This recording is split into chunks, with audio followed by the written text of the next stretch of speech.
The county sold Odessa Beaudry, the old train depot, for $12 because nobody else wanted the demolition order that came with it. She was 19, put out of her aunt's house that same week with her clothes in garbage bags, and the depot had a roof, which was more than she had that morning. The furnace was dead. There was a hole in the waiting room floor big enough to lose a boot in, and in the back corner, behind a wall of shelves nobody had moved in years, stood a ticket booth with 3 locks on it and a line of white paint across the door in a dead man's handwriting. Nothing in here is mine. It took her most of a week to get that door open. What was stacked inside, floor to ceiling, was something the whole town had spent 40 years pretending not to remember. It happened at a kitchen table on a Tuesday morning at the end of February, and it took about 4 minutes. Her aunt had the radio turned down low, which was what she did when she had something to say. Vonda Kessler was 48 years old and worked the register at the grain co-op, and she had kept Dessa in the back bedroom of that house since Dessa was 11. 8 years. She had never once raised her voice in all that time, which somehow made this worse. "Sit down a minute," Vonda said. Dessa sat. There was a printed page on the table, face down, and Vonda turned it over and slid it across like a bill. The heading said Exit Resources for Young Adults. Under it was a list of phone numbers. Dessa recognized 2 of them from the bulletin board at the library, and she knew both had been disconnected since the fall. "The check stopped on the 1st, Vonda said. "You turned 19 on the 14th. Kinship care ends at 19. "That's the state, that's not me." "I know how it works." "Then you know I'm not the bad guy here." Dessa looked at the page and nodded her aunt. There was a coffee ring on the corner of it, brown and perfect, and she thought about how long that page must have been sitting on the counter under the mail before anybody handed it to her. "How long do I have?" she said. Vonda looked at the clock on the stove. "He's back at 5. He wants the room for his tools. He's been wanting it since Christmas." That was the whole conversation. Dessa went down the hall and packed 2 garbage bags, which was not a decision, just an accounting of what she owned. 3 pairs of jeans and a work shirt with the hardware store's name stitched over the pocket. A hairbrush. Her school things from 2 years back that she had never thrown away. Her winter coat, which she wore instead of packing.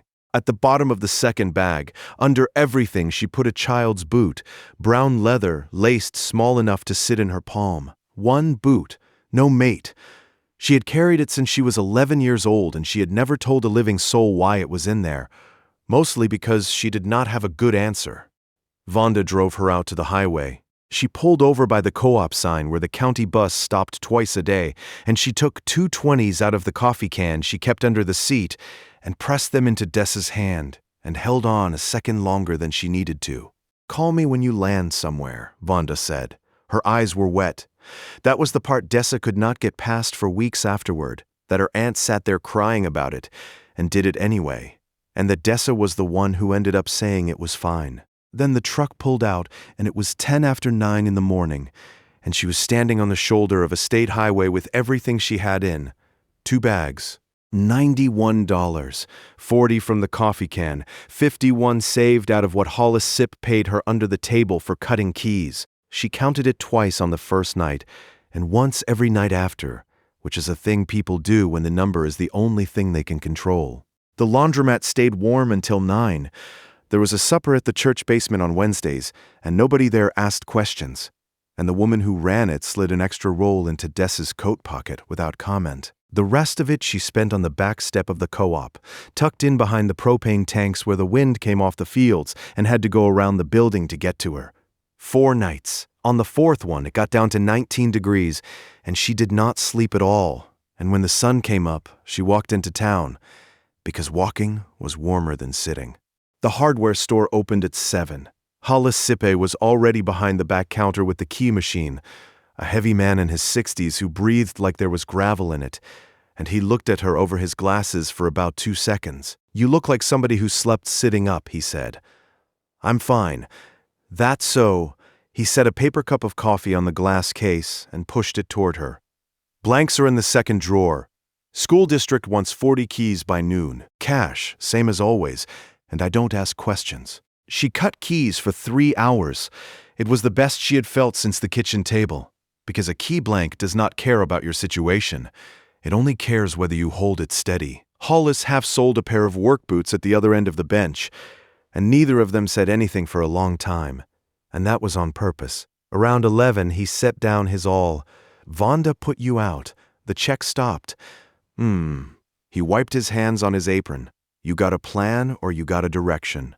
I've got $91. Hollis was quiet a moment. Then he said, "County selling surplus Thursday, down in the basement of the annex. Tax forfeit lots mostly. Junk parcels nobody's paid on in 10 years.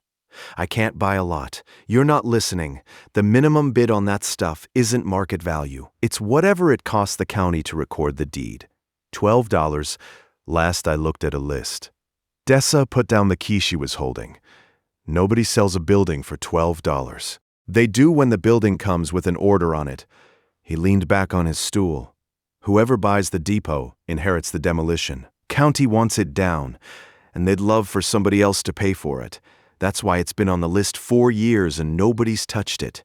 "The depot," she said. "Brick and frame, 1911. 200 foot of platform. Roof leaks in the freight end, but the main roof sound, or was." He took his glasses off and cleaned them on his apron. "It's a bad idea. I want that on the record. But you're sleeping behind propane tanks in February, and a building with a roof beats a building with a future. You can't sleep under a future." She thought about that for the rest of the day and most of the night. Thursday morning, the basement of the county annex smelled like wet wool and floor wax. There were maybe 30 people in folding chairs, mostly men in work coats with pickups parked outside. The same faces that showed up for every auction in that county. A clerk sat at a card table with a laptop and a box of manila folders, and beside her stood a man in a canvas jacket with a phone in his hand, not sitting. He watched that room like he expected it to go his way, because it usually did. That was Dwayne Pruitt, 61 years old, county commissioner, owner of the propane and fuel business whose tanks Dessa had slept behind for 4 nights, bought heaters from him her whole life without ever speaking to him. The clerk worked through the list: a quarter-acre behind the school, $600, a collapsed house on the north end, $200, $12 for a strip of ditch nobody could farm, sold to a man who wanted the culvert pipe out of it. Then the clerk said, "Parcel 11, 1.6 acres depot structure, listed as no value. Minimum bid, $12. The room did what rooms do. A little shift, a little quiet. 2 men in the second row looked at each other, and one of them laughed under his breath. Dwayne put his phone in his pocket and stepped forward. "That one's withdrawn," he said. "That's coming off the list." The clerk scrolled. "I don't have a withdrawal on 11. It went in Monday. Consolidation. That parcel's got an active order on it. It can't go to a private party." "Sir, I've got what's in front of me." The clerk's voice went flat in the manner of a person who has had this exact argument before with this exact man. $12 on parcel 11. Anybody. Dessa did not remember standing up. What she remembered was her own voice sounding like somebody else's, thin in that low ceiling. $12. Every head in the room turned. Somebody in the back said something she did not catch, and 2 people laughed, and her face went hot, and she stayed standing. Dwayne looked at her properly for the first time. He was not cruel about it. That was the strange thing, and she would remember it later, when there was a reason to. He looked at her the way a man looks at somebody about to walk into a hole he can see, and she cannot. "Honey," he said, "that building's got a bill coming due. You do not want your name on it." $12, she said again, to the clerk. 12. Going once. The gavel was a rubber mallet on a metal plate. "Twice sold. Parcel 11, $12. Name for the deed, Odessa Beaudry," she said. O-D-E-S-S-A. She counted the $12 out in ones on the card table, and her hands shook doing it, and she made herself slow down so nobody would see. The clerk gave her a receipt, a folder, and a single key on a wire ring, brass, worn shiny at the edges. Dwayne was waiting for her at the bottom of the stairs. He had a business card out. "You've got 30 days before the board takes this up again," he said. "When you come to your senses, call that number and I'll buy it off you for what you paid plus 100, and I'll eat the paperwork myself. No hard feelings, and I mean that." "Thank you," Dessa said, because she did not know what else to say, and she took the card because it was easier than not taking it. The depot sat at the east end of town where the grain road crossed the tracks, past the elevator, past the fenced lot where the county kept its road salt. She walked it with a garbage bag in each hand, and it took her 20 minutes. Up close, it was bigger than she had held in her head. Red brick to the sill line, then frame, with a wide overhanging roof that came out past the wall on brackets, so a person standing under it could stay dry in a hard rain. The windows were boarded on the trackside. Somebody had spray-painted a name across the bricks a long time ago, and somebody else had painted over it in a color that did not match. The brass key fit the padlock on the plywood over the street door. That was the first small mercy of her life in a while. Inside it was black dark and smelled like cold ash, mice, and old varnish. She stood in the doorway a full minute letting her eyes come up, and then she started to see it. Benches, 2 long ones, oak, curved backs, bolted to the floor and facing each other across a room with a ceiling twice as high as any room she had ever lived in. A cast-iron stove in the middle on a brick pad, its pipe still running up through the roof. A ticket window in the far wall with a brass grill over the opening, and a little scalloped shelf worn pale in one spot, where 100,000 hands had pushed money across it. There was a hole in the floorboards near the stove, maybe 2 feet across, edges soft and black with rot. She put her light down into it and saw dirt 18 inches below, and nothing else. "Okay," she said out loud, to the room, because the quiet in there was the loudest quiet she had ever been in. It took her until dark to find the booth door, because it was behind the shelves. Somebody had built shelving across the whole back corner, rough pine, 7 feet high, screwed into the wall studs. It was empty, all of it, every shelf bare and gray with dust. She could not think of a reason for a man to build 8 feet of shelving and put nothing on it, so she got her fingers behind the frame and pulled, and it came off the wall in one piece with a shriek of screws.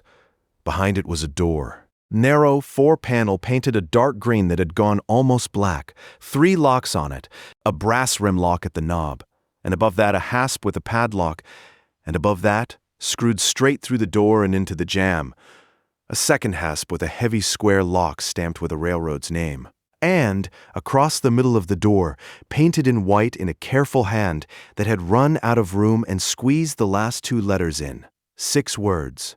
"Nothing in here is mine." Dessa stood there with her flashlight on it for a long time. She slept on the west bench that first night in her coat, with her head on a garbage bag. The cold came up through the oak and into her hip and woke her every hour or so. And each time she woke, she looked over at that door and the paint caught her light and gave the words back to her. In the morning, she walked to the hardware store, and Hollis let her have a can of stove black and a length of pipe on credit, and did not ask what for. She got the stove lit by the 3rd day using scrap out of the freight room, and once there was heat in the building, she stopped being able to feel her fingers going numb, which she had not realized was happening. Then she went to work on the locks. The rim lock took her 40 minutes with the picks out of her canvas roll, and she was proud of it until she realized it had not been locked at all, just seized with rust. The padlock on the middle hasp took 2 evenings. It was a cheap, warded lock, and she made a key for it out of a blank and a file, sitting cross-legged on the floor with her light in her teeth. The railroad lock nearly beat her. It was a switch lock, the sort they hung on rail sidings, brass and heavy and made to be worked with a mitten on in a blizzard, which means made to survive a person like her. 6 days, she gave it. She worked it in the evenings after she had spent the day cutting keys for Hollis and eating one hot meal at the counter he pretended he had not paid for. Her hands cramped. She lost a pick in the mechanism and had to fish it back out with a wire. Twice she got up and walked out onto the platform in the dark and stood there breathing until she could go back in without wanting to kick the door. On the 6th night, a little after 11, she felt the last pin move. It was not dramatic. There was a small, dull click, like a knuckle, and the shackle came up under her thumb, and she sat back on her heels on that cold floor and did not move for a second because she was afraid the feeling would go away. Then she took all 3 locks off and set them in a row on the ticket shelf, and she pulled the door. It stuck, swelled into the jamb, and came free all at once with a sound like a held breath, letting go. Cold air came out at her, dry and dusty, and she put the flashlight up into the dark. The booth was not empty. It was full, floor to ceiling on 3 sides. Shelves she had not built and had not known were there.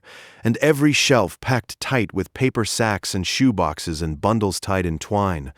Hundreds of them, stacked so close that the light could not find a gap. Dessa took one step in and lifted the bean to the nearest sack. And that is when she saw the writing. Every single one of them had a name on it. The one nearest her hand said Kesterson. Under that, in the same small upright hand, the 12th of April, 1988, North Bench, 1 pair of reading glasses, hard case. She set it down and picked up the next.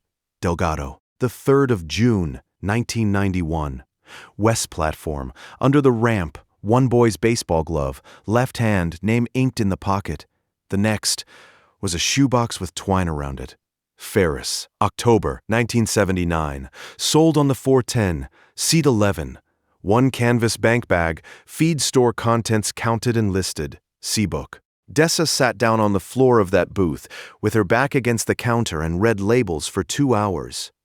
Her light went orange, and she changed the batteries and kept going. Those dates ran backward and forward across her lap without any order she could find at first, and then she understood there was an order. And it was simply the order things had been lost in. The oldest one she found that night was from March of 1972. The newest was from a January 6 winters back, and the writing on that one was bad, shaky, the letters coming apart at the ends, and she looked at it a long time before she put it down. Some of them she could feel through the paper. A watch, a ring of keys, something soft that might have been a scarf. One was heavy and square and rattled, and the label said 1 metal box, contents unknown, will not open, do not force. There were sacks with nothing but names and dates, and sacks where the man had written half a paragraph. She found one that said in full, Hallam, the 9th of August, 1994. Left on the bench with a note that said back in 10 minutes. Nobody came. Waited until dark. She had to put that one down and go stand outside for a minute. The books were on the counter, stacked, and she had walked past them twice without seeing them, because they were the same dark green as everything else in that room. 6 of them. Cloth-bound ledgers, the kind that used to come from a stationer with red corners. Somebody had painted a word up the spine of each one in the same white paint that was on the door. Unclaimed. Dessa opened the first one, on her knees under the flashlight, and found the whole thing laid out in columns, ruled by hand with a straight edge. Date, item, where found, traced to, returned, postage. Line after line after line. 400 lines to a book. 6 books. Most of the lines were finished. Most of them had a word in that last column but one, and the word was mailed, and beside it a figure. $1.15, $2.80, $9.40 for a green suitcase that went out to a town in Oregon in the spring of 1996. She turned pages for a long while before it landed on her. The railroad had not paid for that postage. There was no line for a railroad in any of those columns. There was a date, a thing, a person, a stamp, and a number, and the number came out of a pocket. Dessa added 1 page in her head and got $61 and change. There were something like 2,400 lines in those books. He wasn't keeping it, she said out loud, in an empty building. At 2 in the morning, he was holding it. She slept in the booth that night on a folded tarp because she could not make herself close the door on it. In the morning, she went through the shelves nearest the front, looking for a name she knew, and it took her about 10 minutes. Sippe, H, the 22nd of July, 1988. North Platform, in the gravel by the freight door. 1 lady's wedding band, gold engraved inside. The sack weighed nothing. She could feel the ring through the paper, a little hard circle down in the corner, and she did not open it. It was not hers to open. She put it in her coat pocket and walked into town with her hand over it the whole way, like a person carrying a bird's egg. Hollis was at the back counter with the radio on and a boot on the last. "You're late," he said. "There's a lady wants 6 keys for a rental over on the north end, and she's been in twice." Hollis. He looked up. Something in her face made him set the boot down. She put the sack on the glass between them and turned it so he could read it. He read it. He read it again. Then he took his glasses off, and he did not put them back on, and he sat down on a nail keg beside the bench and held the sack in both hands without opening it.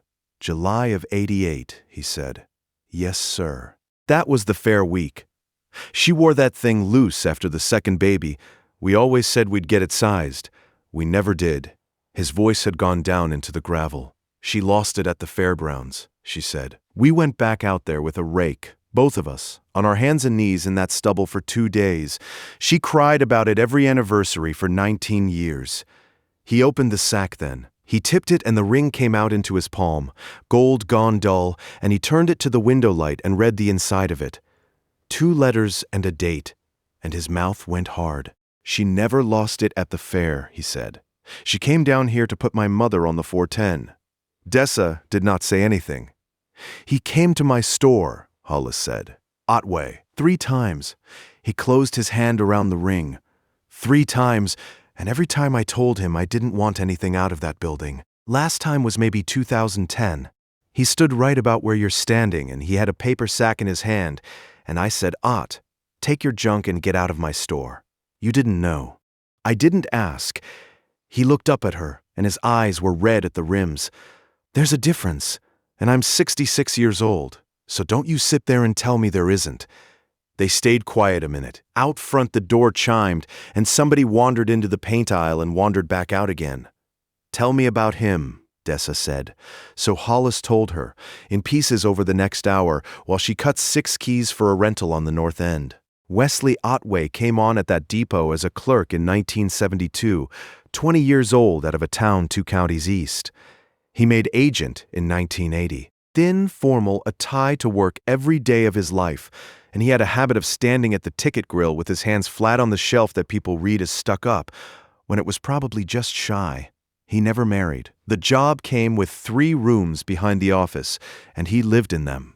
The railroad closed the agency in 2004. Freight went to a dispatcher 300 miles away and a computer, and the railroad quit paying Wesley Otway and offered him a severance and a bus ticket. He came in the next morning anyway. 16 years, Hollis said. Every day, 6 in the morning, tie on. Nobody could figure it. There was no train to meet. He'd sweep that platform in a snowstorm. Did anybody ask him? People asked him plenty. He'd say he was keeping the building. That was the whole answer you ever got out of him. So the story became he'd gone soft in the head. And after a while, the story became he was hoarding in there. And then it became he was crazy. And by the end, there were kids who'd never heard him say a word to anybody who'd tell you he was a crank. Hollis blew out a breath. I was one of the ones saying it. Put that in your book, too. Why, Dessa said. Why did people hate him? Hollis stopped working. He set the key down in the tray and pushed it across to her, and he took a long time answering. There was a thing at the crossing in '84, he said, in March. I'm not going to tell you that story standing at a key machine. But after that, there wasn't a house in this town that would take a glass of water from that man, and it went on the rest of his life, and it went on after. He picked up his boot and his awl, and that was the end of it for that day. Dwayne Pruitt came out to the depot on a Thursday, 11 days after the auction. Dessa heard the truck on the gravel and got to the door before he did, because she had a rule already formed without her deciding on it, that nobody was walking into that booth behind her back. He had a folded envelope in his hand, and he was looking up at the roofline, pricing it out with his eyes. You've got smoke coming out of that stack, he said. Stove works. That flue's 115 years old. I ran a mirror up it and swept it, Dessa said. It's clean and it draws. That got half a second of something out of him. Surprise, maybe, and he covered it. He stepped up onto the platform without being asked and looked in through the open door at the benches, at the ticket grill, at the hole in the floor by the stove. Board meets the 26th, he said, and handed her the envelope. That's your notice. It's a public hearing and you can talk if you want to, and I'd rather you didn't have to, which is why I'm out here. Dessa opened it and read it standing up. Words like structurally deficient and public nuisance and cost to be assessed against the parcel owner. Assessed against the owner, she said. That's you now. He said it without pleasure. Best number I've seen on knocking that building down and hauling it is $41,000. And that's before anybody says the word asbestos. And somebody will. because that pipe insulation in the freight end is the real thing. There's also a well out back that has to be capped by the state. That building's got a bill coming due, and I'd rather it landed on the county than on a 19-year-old girl. He took a checkbook out of his coat. $1,200, he said, writing. That's 100 times what you paid, and I'll take the deed and the order and the whole headache off you today. Go rent a room over the laundromat like a normal person. He tore the check out and held it toward her. It was the most money Dessa had ever been offered in her life. She stood there in the doorway of a building she had owned for 11 days and felt the whole thing move under her, and she thought about the coffee ring on that printed page and the propane tanks and 19 degrees. "Can I ask you something?" she said. "Go ahead. You know what he was, don't you? The man who lived in here." Dwayne's face changed. It went still, and then it went hard, and he put the check back against the checkbook and did not lower his hand. "I know what he was," he said. "I know he wrote things down. He wrote things down." Dwayne laughed. "One syllable, no humor anywhere near it. That is about the truest thing anybody said to me this year." He held the check out another second, and then folded it and put it in her hand and closed her fingers over it, both of his hands around hers, gentle about it. "It's good for 30 days, he said. "Don't be proud about it. Proud is expensive out here." He drove off and she stood there with the check until the dust went down, and then she went inside and put it on the ticket shelf next to the 3 locks and did not look at it again that night. Her aunt came out 2 days after that. Dessa was on the platform with a wire brush working rust off the freight door hinges when the truck pulled in and stopped, and then sat there running for most of a minute before the door opened. Vonda got out and did not come up onto the platform. She stood down in the gravel with her arms crossed against the cold. "The whole town's talking," she said. "About what?" "About you. The woman at the co-op counter asked me Tuesday if my niece was living in a shed out by the tracks. It's not a shed. You know what I mean." Vonda's jaw was working. "You could have come to the co-op. There's a woman quit in January. I could have said something to somebody. Instead, you go down to the courthouse in front of half the county and buy a condemned building for $12. And now that's the story, Dessa. That's the story that gets told about this family now." Dessa set the wire brush down on the sill.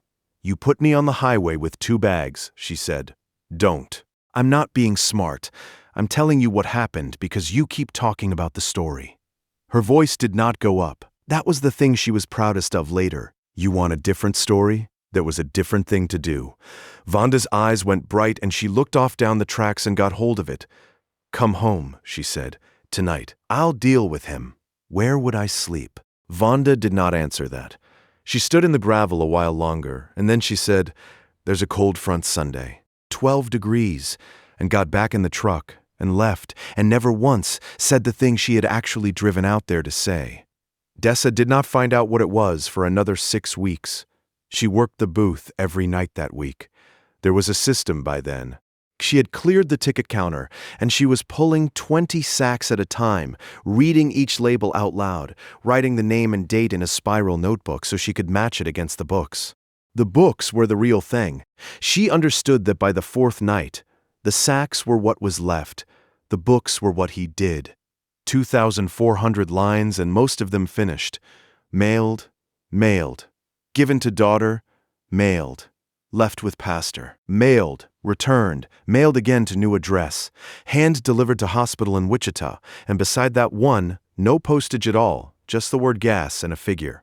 $4.10. She got to the 6th book on a Sunday night with the cold front coming and the stove roaring and the wind finding every gap in that plywood. The last 20 pages of the 6th book were blank. She flipped back to the last of the writing, and it stopped in the middle of a line, in that shaky hand from the bad year, and the line said, "One wool coat, boys size 10. Found West Platte." Dessa turned the page. On the back of that last written page, upside down, in the same white paint that was on the door and up the spines, was one word, and it was not in ink like the rest of it. It was in paint, put on with a brush by a man who wanted it to outlast him. Held.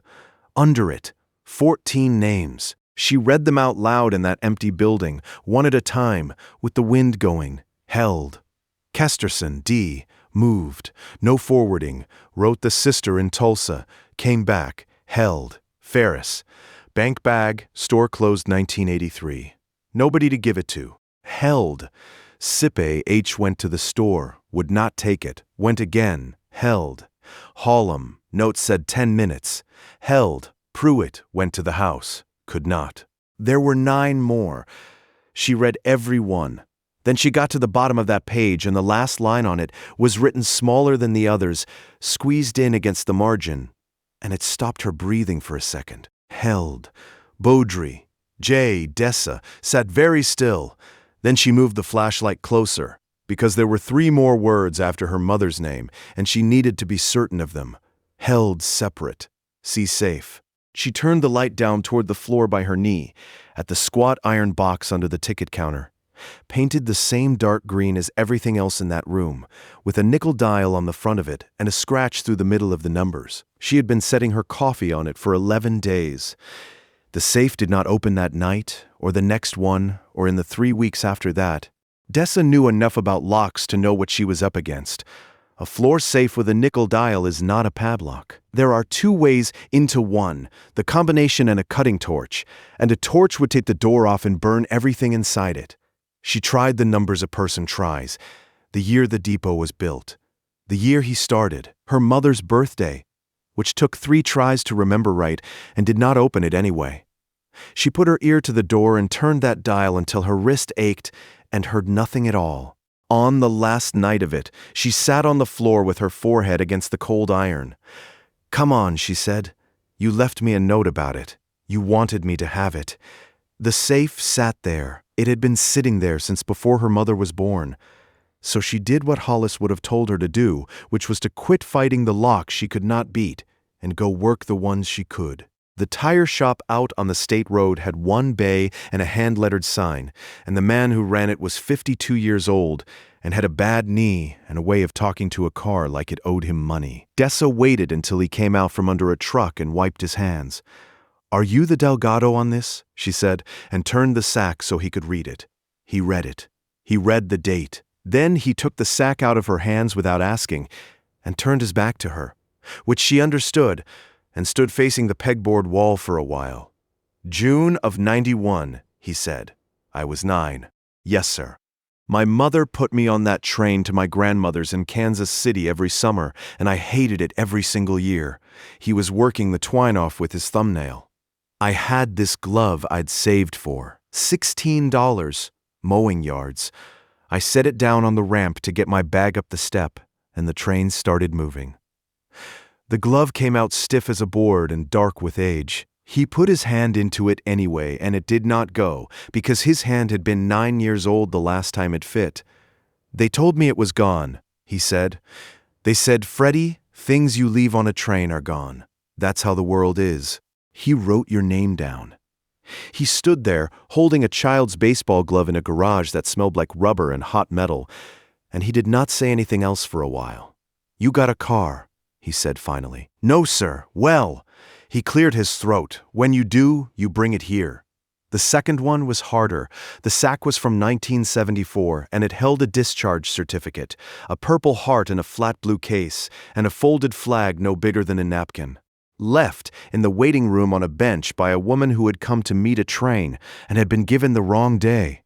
Dessa found the family in the care home on the west side of the county. The woman was 88 and did not have many words left, but she had the one she needed. She held that flat blue case in both hands in her lap for 20 minutes without opening it, and then she said to nobody, I told them I set it down. Nobody believed me. 50 years, and nobody believed me. After that, Dessa quit having to go looking. In a town of 900 people, news does not need help. The man from the tire shop told the counter at the parts store. The care home told a daughter, and the daughter told her church. By the second Saturday in April, there were 4 cars in the gravel at 8 in the morning and 11 people on that platform by noon. And Dessa spent the whole day standing at the ticket grill with the books open on the shelf, reading names out to strangers. That was Nev's doing. Partly. Nev Sippy was 17.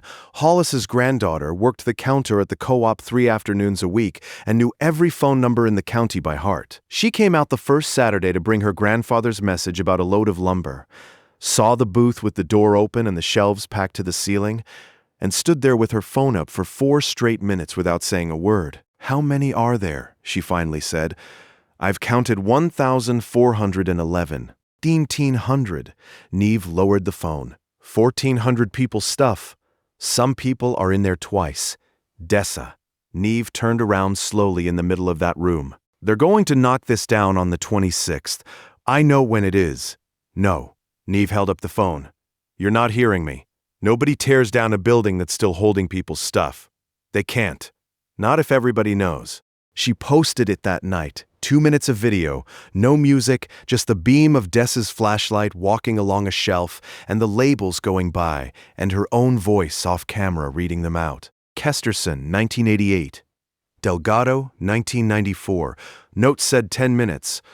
By Monday, it had gone past the county line. By Wednesday, a woman from the Historical Society in the next town over had driven down with a clipboard and a camera and had stood in the middle of the waiting room saying, "Oh my Lord," over and over in a voice like she was in church.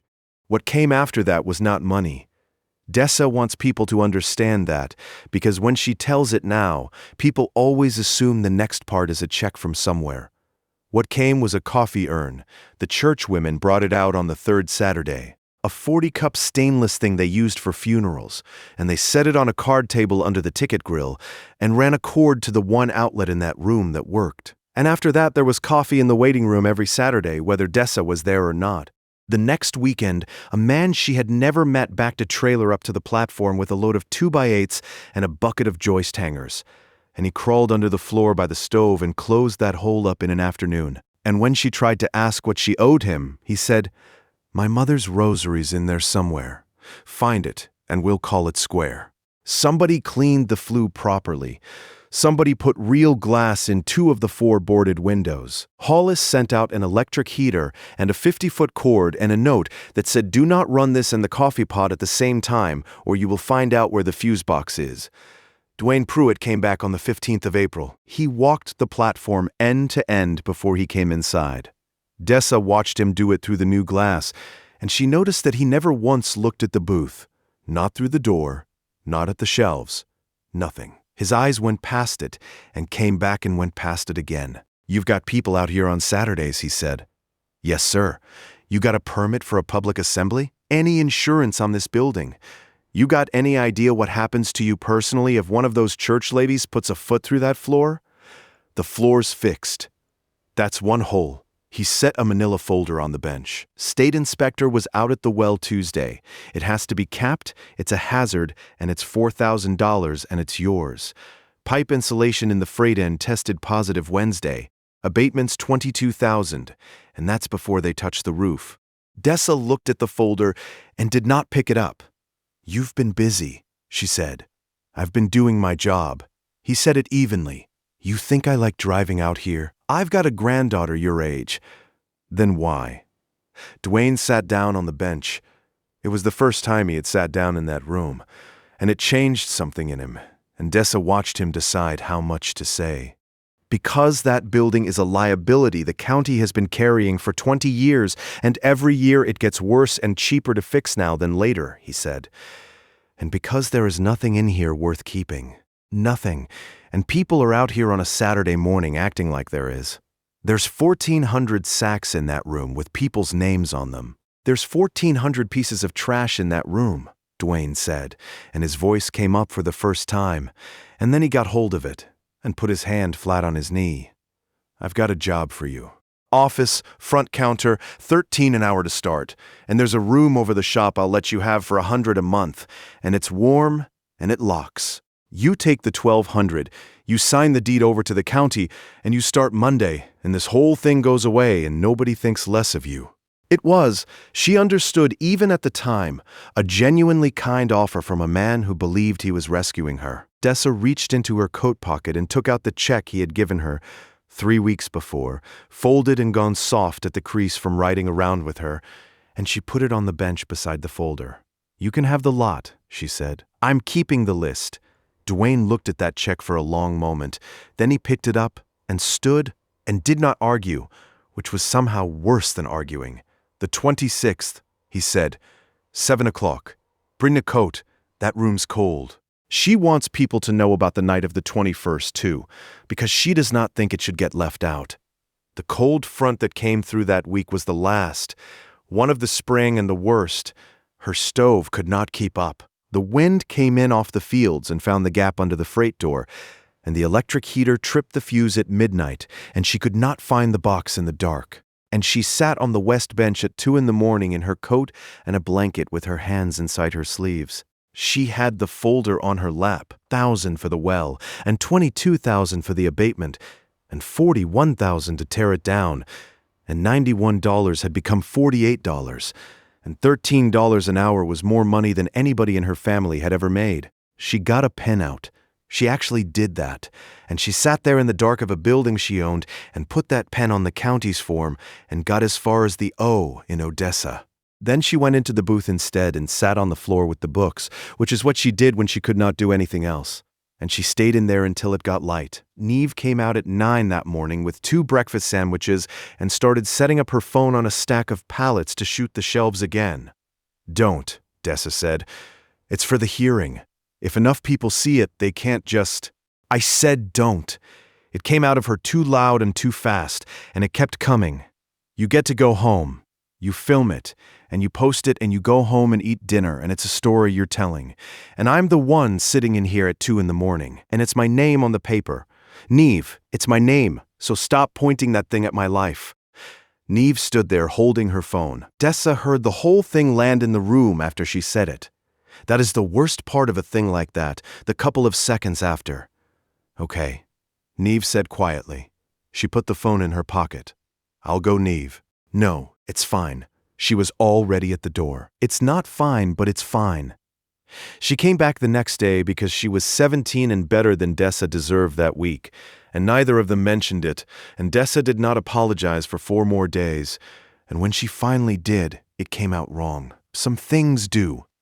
The freight room was the last part of that building she went into properly, because it was the coldest and the part with the bad insulation and no reason to go in there. She went in on the 23rd because the wind had pulled a section of ceiling board loose over the old agent's desk, and it was hanging down in a curl.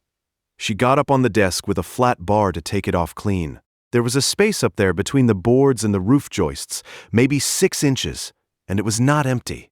She brought down a bundle wrapped in a feed sack and tied with the same twine as everything else in that building. Inside the feed sack was a cardboard folder, the accordion kind with a cloth tie, swollen fat, and when she got the tie undone on the desk, the first thing that came out was a sheet of onion skin so thin she could see her hand through it. It was a carbon copy of a letter, typed on a railroad form from the agent at that station to a division superintendent, 300 miles away. The date was the 9th of May, 1983. The subject line said, "Defective crossing signal, Peel Road, second report.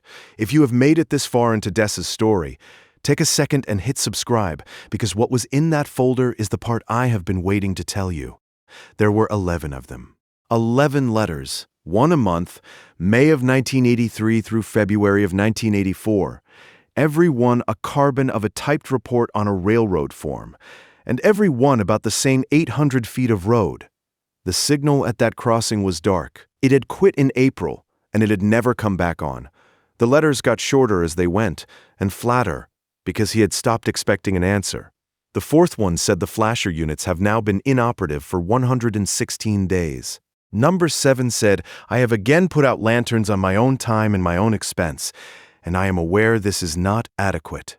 By the 9th, he was writing that the division office had advised him no capital was available in this fiscal year, and that he was putting his objection down so it would exist somewhere.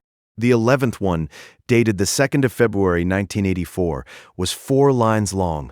First line, the crossing sight line from the north is 110 feet because of the elevator. Second line, a car coming from that direction cannot see a train until it is on the rail. Third line, I have reported this 11 times. Fourth line, 1 word, please. Under the letters were 2 sets of minutes from the town council, photocopied with a paragraph marked in pencil in each one. In the first, from November of 1982, the council declined to commit the town's share of the cost of automatic gates at that crossing. The vote was 4-1. The town's share was $11,000. In the second, from October of 1983, 5 months after the signal went dark, the council declined again. Same vote. Same $11,000. There was a line in the minutes where the mayor was recorded as saying the railroad's signal is the railroad's problem, and this town is not in the business of buying gates for a company that made $100 million last year. The mayor's name was in the minutes twice. Pruitt. At the bottom of the folder, in a flat paper sleeve by itself, was a newspaper clipping 4 columns wide, gone the color of weak tea. Dessa read the headline 3 times before she understood what she was holding. Then she went out and sat down on the edge of the platform with the clipping in her hand and her feet hanging over the ballast, and read it in the cold. A 17-year-old boy, driving home from his shift at the grain elevator, had come up to that crossing from the north at 9:10 on the night of the 14th of March, 1984. The signal was dark. That elevator sat between him and the track. According to the paper, he probably never saw it. There was one more thing, down in the 4th paragraph. The railroad's position was that the local agent had failed to report the defective signal, and that the agent had left his post at 6 o'clock that evening. The boy's name was Pruitt. Everybody called him Rusty. Dessa sat out there until the light went orange over the elevator. Then she went back inside and got the 6th book and went hunting through the columns for that name and found it 3 times. The first was from April of 1984, 1 month after. 1 boy's letter jacket, school, and 1 wallet contents listed, delivered from the sheriff's office as no next of kin present at the scene. In the last column in ink, went to the house. Could not. The second was from 1991. Same items. Went again. Mrs. P came to the door. Could not. The third was from 2006, 22 years after the night, in the handwriting of an old man. Went to the house. Stood in the road. Could not. Dessa put the book down and went to the shelf where the peas were, and it was not a paper sack, and she had walked past it 100 times without knowing what she was looking at. It was a bundle on the second shelf from the bottom, wrapped in a boy's letter jacket, wool body, and leather sleeves. Folded sleeve over sleeve the way you fold a jacket you intend to give back. She lifted it down and set it on the counter and opened it out flat, and a brown vinyl wallet slid out onto the wood and lay there open, and inside the little plastic window was a driver's license with a photograph of a kid with a bad haircut. 17 years old, taken 42 years ago, 4 months before he died. She took it to Hollis first because she did not trust herself with it. He closed the store at 4 in the afternoon on a Thursday, which he had not done in 11 years, and they spread it all out on the bench in the back. The 2 sets of minutes, the clipping, and the jacket folded on the end with the wallet on top of it. Hollis read the whole thing standing up. It took him half an hour. When he got to the 11th letter, he read it twice, and then set it down and put both hands on the bench. "You know what this is," he said. "Yes, sir." "No, I don't think you do, because you're 19 and you didn't live through it." He tapped the clipping with 2 fingers. "That paragraph right there ran in this county in March of '84, and it never got corrected and it never got walked back. A man's whole life came out of that paragraph. He couldn't get a haircut in this town. He couldn't take communion. There were men who wouldn't stand next to him at a funeral. And the council voted it down twice. The council voted it down twice, and the man who read that quote to the newspaper was sitting in the chair that voted it down." Hollis's breathing had gone bad. He sat on his keg. "You take this into that hearing on Wednesday night and you'll win. I want you to understand that clean. You stand up with those letters in front of 150 people, and Dwayne Pruitt is finished, and that building stands another 100 years. That's what I keep thinking." "Course it is." He looked at her sideways. "So what's stopping you?" Dessa put her hand flat on the letter jacket. "It's not mine," she said. "None of it's mine. That's the whole thing in that room, Hollis. Every sack in there belongs to somebody, and this belongs to them, and if I use it to save my roof, then I'm the same as everybody who ever walked past that building." Hollis was quiet a while. "Well," he said, "there it is." She went out to Dwayne Pruitt's house at 7 the next morning. It was a ranch house on the West End with a propane tank in the side yard and a flagpole and a basketball hoop over the garage that had not had a net on it in a long time. His truck was in the drive. She stood in the road for a minute with a feed sack in her arms and the sixth book under her elbow. And then she went up and knocked. He opened the door in his work coat with a travel mug in his hand and his keys already out. And when he saw her, his whole face went tired. "You've come to sign it," he said. "Come on in. I've got a pen." "No, sir. I need you to sit down." Something in the way she said it got through to him. He stepped back and let her in. The kitchen had a round table and 4 chairs and a window over the sink looking out at the tank. In the front room off to the left, a television was going low, and in a recliner in front of it sat a woman with white hair and a blanket over her knees, 91 years old, and she turned her head when the door opened, and then turned it back. Dessa set the feed sack on the table and opened the top of it and took the jacket out and laid it flat. Wool body, gone the color of dust. Leather sleeves cracked at the elbows, a chenille letter on the chest and a year stitched under it. Duane did not move. He stood by the counter with his keys in his hand for a long time, and the refrigerator kicked on and ran and kicked off again. "Where did you get that?" he said. "Second shelf from the bottom. In the booth. In the..."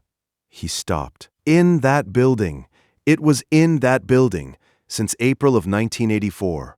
Duane put the travel mug down on the counter, and it went over and he did not pick it up. Coffee ran out across the counter and started dripping, and neither of them did anything about it. "He had it," he said. "That man had my brother's jacket in that building for 42 years, and every one of us drove past it twice a day." "Yes, sir." "Why?" His voice cracked down the middle of the word, and he hated that. She could see him hate it. Why would a man do that? Keep a dead boy's jacket in a room like a trophy? What kind of person? Dessa opened the 6th book on the table and turned it around so it faced him and put her finger on the line. "April 1984, she read. 1 boy's letter jacket, school, and 1 wallet. Contents listed delivered from the sheriff's office as no next of kin present at the scene. She moved her finger down the page. Last column, went to the house. Could not. She turned 200 pages, 1991. Same items. Went again. Mrs. P came to the door. Could not. She turned to the last of the writing. 2006. Went to the house. Stood in the road. Could not. The television murmured in the front room. 3 times, Dessa said. 22 years apart, first to last, he got as far as the road. Duane sat down. He did it slowly with a hand on the table. 1991, he said. 91 was the year my dad died. Yes, sir. So he waited. He waited for my father to be in the ground, and then he. Duane stopped again and pressed his mouth with the back of his wrist. I threw rocks at his windows when I was 14 years old. Me and 2 other boys. All one summer. Broke out the whole trackside. He never once came out. Not one time. I used to think that was because he knew he had it coming. Dessa reached into the feed sack and took out the folder with the cloth tie and set it in front of him. There's one more thing, she said, and I'd rather you heard it here than in a meeting. He untied it. He read the first letter and looked up at her, and then he read the second one. And after that he stopped looking up. It took him a long time to get to the bottom of the stack because he went slow and because his eyes kept going back to the top of each page to check the date. The 11th one is 4 lines long. Dessa had it memorized by then, and she watched him get to it. She watched him read the part about the sightline from the north being 110 feet on account of the elevator, and the part about a car coming from that direction not being able to see a train until it is on the rail, and the part that said, I have reported this 11 times. And the last word of it, which is please. Duane Pruitt put that piece of onion skin down on his own kitchen table and put his face in his hands. Then he found the council minutes underneath and read those and found his father's name in them twice. The woman in the recliner had gotten up at some point. Dessa had not heard her. She was standing in the doorway of the kitchen holding the frame with one hand, looking at the jacket on the table. He came here, she said. Mama, sit down. He came to the door and I would not open the screen. Her voice was thin and perfectly clear. It was a hot day. He had a paper sack. I told him through the screen that if he came back, I would call the sheriff on him. And he said, "Yes, ma'am." And he stood out there in the yard a while. And then he went. She came the rest of the way to the table and put both hands on the jacket and did not lift it, just held it against the table.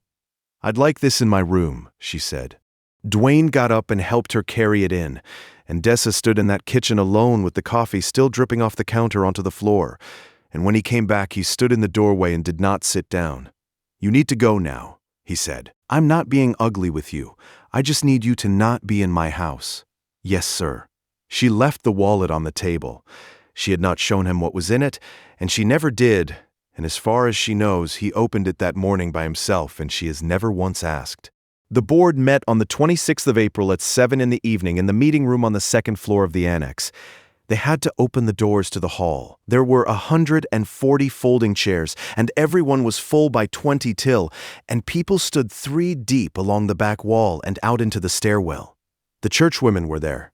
The man from the tire shop was there in his work shirt. Neve sat in the second row with her phone in her lap, face down because Dessa had asked her.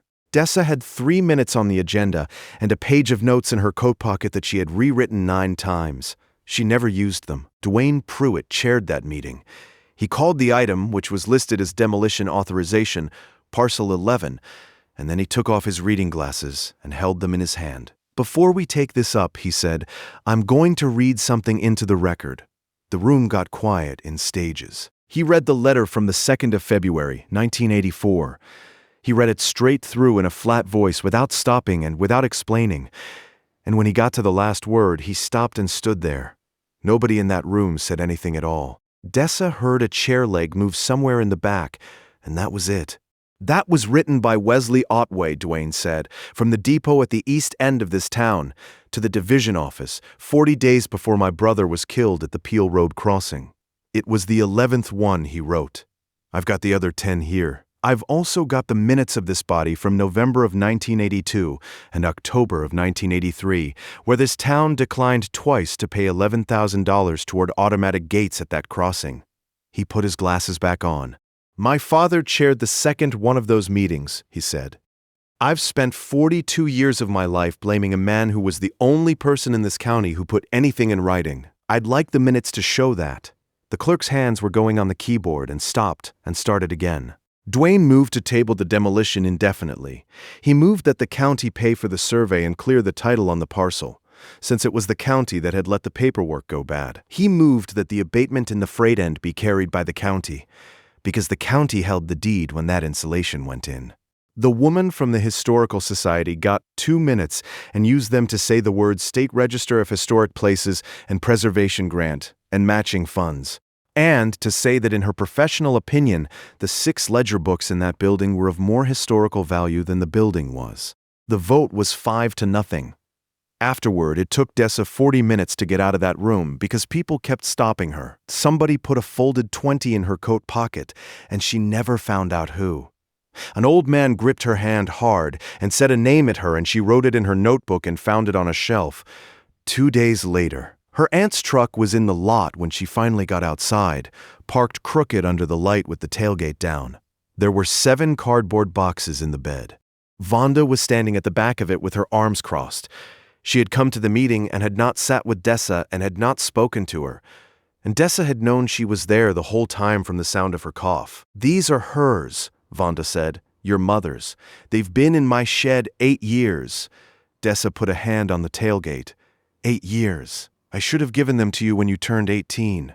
Vonda's chin was going. "I don't have a reason. I want to say I forgot they were out there, but I looked at them every time I got the mower out." Neither of them said anything for a second. "There's a hot plate in the bottom one," Vonda said. 2 burners. It works. I tested it. And there's a quilt from your grandmother that's real wool, so don't put it near that stove." Okay. Vonda got the tailgate up and latched it and stood there with her hand on it. "I'm not asking you to come home." "I know. That's not because I don't want you to." She drove Dessa and the 7 boxes out to the depot and helped her carry them in, and she stood in the middle of that waiting room and looked at the shelves through the open booth door for about a minute and a half without saying one word, and then she left. Dessa opened the boxes that night. Winter clothes, a curling iron, a crock pot, 2 photo albums with maybe 40 pictures in them, of which she was in 6, a shoebox of receipts and paperwork from a life, and down in the bottom of the last box, a spiral notebook of her mother's handwriting that turned out to be nothing but grocery lists. She sat on the floor with the grocery lists for a while. Then she got up and went into the booth and turned on the lamp and pulled the first ledger off the counter, because she had remembered something. Inside the front cover of Book 1, up in the corner, in pencil, faint, in the small upright hand, somebody had written 3 numbers with dashes between them. 22, 8, 46. Dessa had looked at that 100 times and read it as a date. The 22nd of August, 1946, which is why she had tried it on the safe in the first week and gotten nothing. She had tried it as a date. She had never tried it as a combination. Dessa got down on her knees in front of that squat iron box and put her hand on the nickel dial, and her heart was going so hard she had to stop and breathe twice. Right to 22. Left past 0 to 8. Right to 46. The handle came down under her palm with no resistance whatsoever, and the door swung out about 4 inches and stopped, and cold air that had been shut in there for 6 years came out around her wrist. There was 1 shelf inside, and 2 things on it. The first was a paper sack, the same as all the others, tied with the same twine, and the number written up in the corner of it was 1,412. She had counted 1,411 on those shelves. The label said, Beaudry, J. the 9th of September, left at the ticket window by hand, held separate at her request, do not open, do not mail. The second thing was a business envelope, sealed, going yellow at the flap, with 5 words on the front of it. For Junie Beaudry's girl, when she asks. Dessa sat back on the floor with both of them in her lap. She opened the sack first, because she was a coward about the envelope, and she got the twine off and reached in, and her fingers closed around leather. It was a child's boot, brown, laced, size 4, worn through at the toe. The right one. She had been carrying the left one in the bottom of a garbage bag since she was 11 years old. Dessa set them side by side on the floor of that booth, a pair for the first time in 8 years, and then she opened the envelope. It was 1 page, both sides, in a big loopy hand that pressed hard enough to emboss the paper. Dessa, I am going to Selina on Monday to a place that takes 90 days. Vonda says she will keep you, and I have signed the papers so the county will pay her. And you are going to hate me for a while, and that is all right. I am not leaving you. I am going to get fixed. 90 days. Ask Ott. He watched me pay for the ride back, and he has got the ticket. It is paid for out of my last check, and it does not expire. I made him write that down. You have the left boot, and I am keeping the right one. That is so neither one of us can pretend this is something else. When I come get you, we will put them in the same box. I am sorry about the summer. I am sorry about a lot of it. You are the only good thing I have ever done, and I am going to come back and be worth it. Under that, in the small upright hand, in pencil, in a different year, was a line that had been added by the man who kept it. Wrote to the address in Salina. Came back. Wrote to Vonda K. No answer. Tried the county. No record. And under that, in ink, newer, in the shaky writing from his last year, was a town 4 hours east, and a street and a number, and a date from the summer before he died. And 2 words, still there. Hollis would not let her take the truck alone, so all 3 of them went, which meant they left at 5 in the morning, with a thermos between the seats, and Nev sleep sideways in the back before they hit the county line. 4 hours east. The land got softer and greener as they went, hills coming up out of the flat, and Dessa spent most of it holding the ticket up to the window. It was cardboard stiff, the size of 2 postage stamps, and it had gone the color of weak coffee. There was a fare printed on it and a date stamped on the back in purple ink from 8 years ago. In the top corner, somebody had cut a small shape out of it with a punch, a shape she could not name at first, and then could. A keyhole, no bigger than a grain of wheat. That's a validation punch, Hollis said, when she asked. Every agent had one and no 2 cut the same shape. That's how the auditors knew whose window it came out of. What's it mean, though? Why punch it if she never rode? Means he marked it paid in advance. Hollis put his blinker on for nothing, out of habit, on an empty highway. Good until claimed. There'd have been a book somewhere, he wrote it in. There was, Dessa said. The address was over a laundromat on a street of brick storefronts, half of them empty, in a town with a college in it. The stairs went up the outside of the building. There were 3 doors on the landing. Dessa knocked on the 3rd one. The woman who opened it was 41 years old and shorter than Dessa remembered, and she had her hair pulled back and a name tag still clipped to her shirt from a shift she had come off of, and for 1 full second she did not know who she was looking at. Then she did. She did not say Dessa's name. She put one hand flat over her mouth and held it there and stepped back into the room, and Dessa followed her in because there was nothing else to do. It was 1 room and a hot plate and a bathroom, a twin bed made up tight, 2 chairs. 6 years, Junie Beaudry said, from behind her hand. I've been 6 years sober in November, and I have thought about this exact minute every day of it, and I don't have one thing ready to say. That's all right. It's not. She sat down on one of the chairs, hard. Sit down. Please sit down. Dessa sat. Her mother looked at her the entire time, going over her face and her hands and her boots and back to her face. You're tall, she said. Your dad was tall. I know. Where are you living? Are you at Vonda's? No, ma'am. And that is how Dessa came to spend the next 40 minutes telling her mother, in a rented room over a laundromat, about the auction and the $12 and the 3 locks and the white paint and the 1,400 paper sacks. And the whole time she talked, Junie sat with both hands flat on her knees and did not interrupt once. At the end of it, Dessa took the envelope out of her coat and put it on the table between them. Junie did not touch it. He kept it, she said. 2 years. Then he died. I gave that to him on a Sunday, 9th of September. I remember because I'd already sold the car. Her voice went thin, and she waited for it to come back. He was sweeping the platform, and there wasn't a train. There hadn't been a train in years. And I asked him would he hold something for me, and he said, "Ma'am, that is what I do. You did the 90 days. I did the 90 days. Junie's mouth twisted. I did the 90 days, and I got out on the Thursday, and I was drinking by the following Tuesday. That's the part nobody puts on the sign. Dessa did not say anything.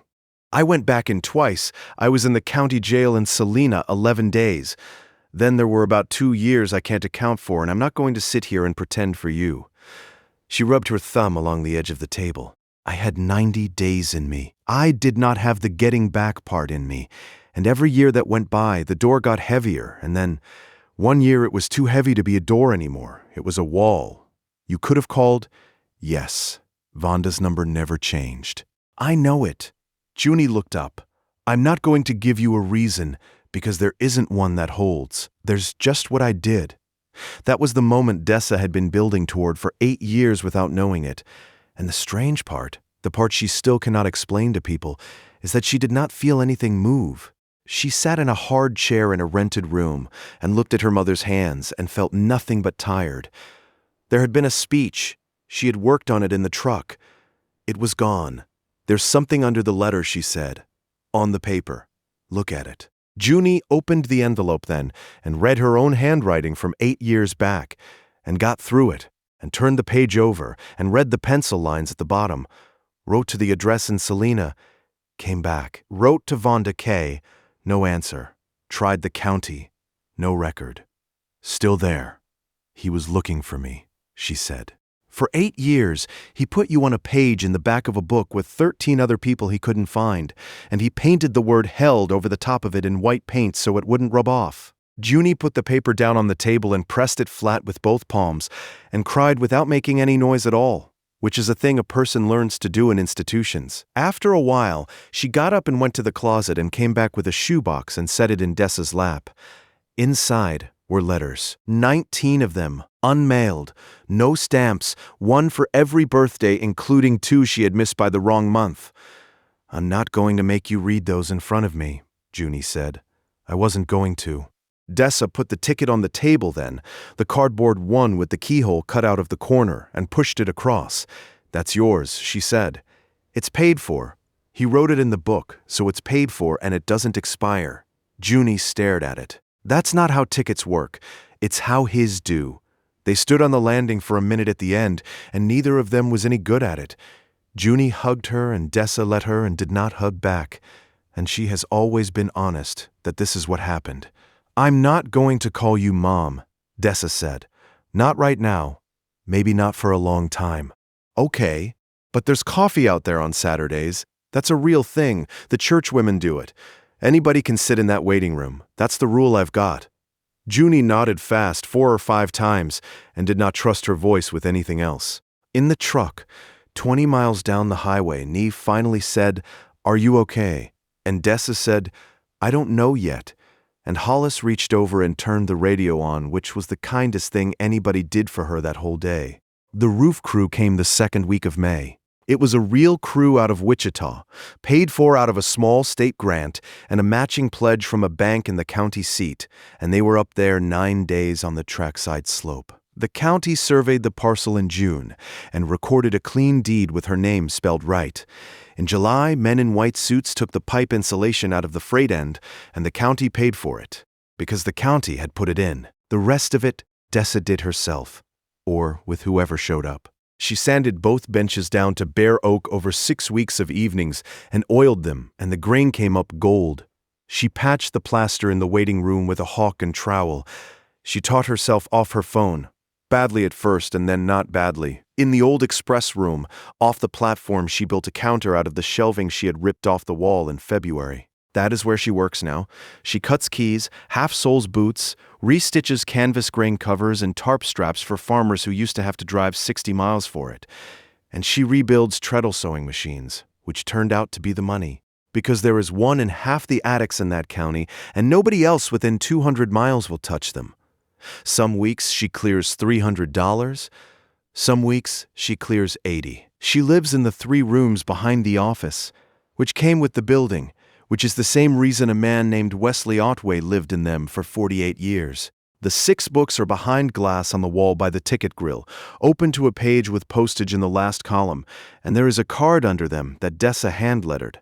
By the ticket window, there is a shelf now with a sign over it that says "Found."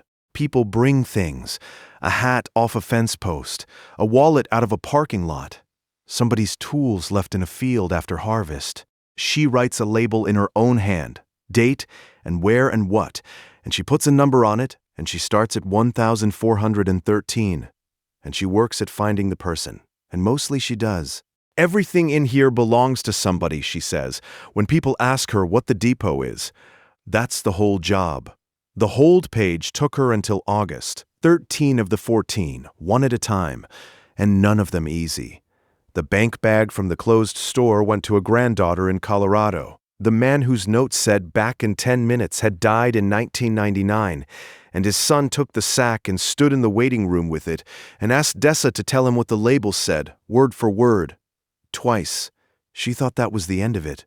Then, in the 3rd week of August, moving the 6 books to hang them, she found a paper sack that had been standing upright behind them on the counter shelf, flat against the wall where a person's hand would not go unless the books were gone. It had no number on it. It was not in any of the 6 books. She checked all of them twice, and that is how she knew before she read the label what it was going to be.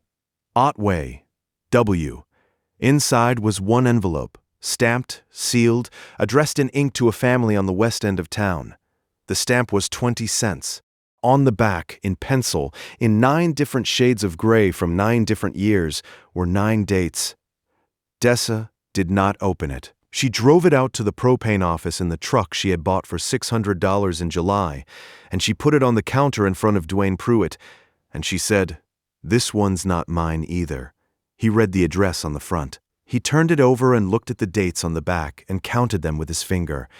Then he took a knife off his belt and slit it, standing up at his own counter, with 2 of his employees pretending not to be in the room. It was 1 page. Dessa read it later, because he let her. "Mr. and Mrs. Pruitt, I am the agent at the depot. I am not writing to explain myself, and I would like you to know that at the start, the flashers at that crossing quit in April of last year. I reported it 11 times in writing.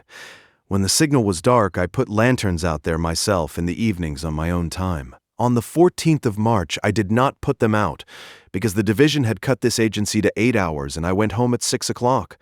And I have thought about 6 o'clock every hour since. I have your son's jacket and his wallet and the things that were in it. The sheriff gave them to me because there was nobody at the house. They are clean and they are dry, and I will keep them for as long as it takes, and you can come get them any day. And if you never come, I will still have them. I will not be at the service. I do not want to be the reason anybody looks up. W. Otway Dwayne Pruitt folded that letter along its own creases and put it in his shirt pocket and stood there with his hand over the pocket. He was 32 years old, he said. Yes, sir. 32 years old, and he wrote 9 tries on the back of it, and he never got it in a mailbox. He took his hand off his pocket. I'll read it to my mother tonight. She's got good days. The gates went up at the crossing on the 11th of August, 41 years and 5 months after they were voted down the second time. Dwayne brought it to the board himself in May and did not make a speech about it. There is a small sign on the near post with a boy's name on it, and it is the plainest sign in that county. Sometime in the first week of September, Dessa came out onto the platform in the morning, and there was a board screwed up over the ticket window that had not been there the night before, painted, black on cream, in a sign shop's neat lettering. Agent, W. Otway, 1972 to 2020. Nobody ever said who paid for it. There was a cordless drill left on the bench, and Dwayne came by 4 days later to get it, and neither of them brought it up. Her aunt comes on Saturdays now, mostly. She works the coffee urn and does not talk to Dessa much while she is doing it, and she has never once apologized in words, and she is there every single week, which Dessa has decided to accept as the same information delivered a different way. Real family is the ones who keep showing up, and it counts even when it comes late and says nothing. Her mother sent a postcard in September with a picture of the state capitol on it, and 4 sentences on the back. She came the 3rd Saturday in October. For about 40 minutes, she sat on the west bench in the waiting room with a paper cup of church coffee, and she looked at the shelves through the open booth door, and she asked 2 questions about the ledgers, and did not ask any about Dessa's life, which Dessa understood was fear and not indifference. Then she said she had to get back for a shift, and she stood up, and at the door she said, "It's a good building," and left. She has come 3 times since. Dessa has read 6 of the 19 letters. That is where that is, and Dessa does not pretend it is further along than it is. The girl came off the county bus on the last Thursday in October. 17 years old, a duffel bag, a hooded sweatshirt not heavy enough for that morning. And she came up the platform and stood in the doorway of the waiting room reading the sign about the coffee for a long time before she came in. Dessa was at the counter in the express room with a boot on the last. She watched her sit down on the east bench with her bag on her knees, and she gave her 20 minutes because she remembered exactly what it is to be asked one question too early. Then she brought her a cup and sat down on the other bench. "You got somewhere tonight," Dessa said. The girl shook her head. "Okay." Dessa nodded at the far bench. "That one's the warm one. It's over the flu. There's a wool quilt in the cabinet by the stove, and I'll get you the good pillow. Nobody's going to come in here at night, and if they did, the door locks and I'm through that wall." The girl looked at the floor and her chin went, and she got hold of it. "I can't pay you." "There's a broom," Dessa said. "Platform, waiting room, express room, 6 mornings. $8 an hour, and you can sleep here while you sort yourself out. That's a job. That's not a favor, and I've got the sweeping to prove it."